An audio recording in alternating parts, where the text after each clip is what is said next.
لو ابنك 8 سنين أو أكتر، عصبي، مش بيركز، ناسي بسرعة ومش عايز يسيب الموبايل، اسمعي الحلقة دي للآخر، لأنك ممكن تكوني بتدمريه من غير ما تاخدي بالك. السلام عليكم يا ماما. النهاردة هكلمك عن مشكلة بقت في كل بيت، ومش بس مشكلة، دي خطر حقيقي على أولادنا. مشكلة إدمان الموبايل عند الأطفال من 8 سنين وطالع.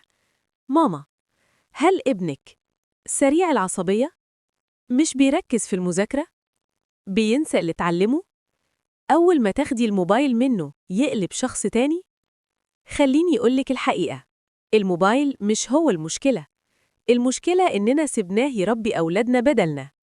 الطفل في السن ده مخه لسه بيتكون، والموبايل بيقدم له متعة سريعة، ألوان، أصوات، فبيكره أي حاجة محتاجة مجهود، زي المذاكرة أو الصلاة أو حتى الكلام معانا. الحل العملي مش كلام نظري. أولاً، ما تاخديش الموبايل فجأة، ده هيعمل صدمة وعناد أكتر. ثانياً، حددي وقت ثابت، ساعة واحدة في اليوم، مش أكتر، وفي وقت يكون الطفل مخلص فيه واجباته. ثالثاً، بدلي الموبايل بحاجة، رياضة، رسم، لعبة جماعية، مسؤولية صغيرة يحس فيها بقيمته.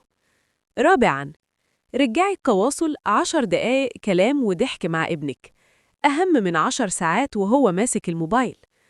خامساً، كوني قدوة، ما ينفعش أقوله سيب الموبايل وأنا ماسكاه طول اليوم.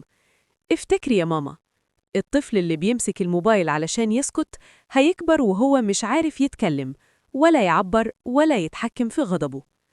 لو حابة تشوفي ابنك هادي، مركز، وواثق في نفسه، ابدأي النهاردة وما تستنيش المشكلة تكبر. لو الحلقة فادتك، اعملي لايك واشتركي في قناة دفتر نصائح ماما، علشان كل يوم نحل مشكلة بتوجع كل أم.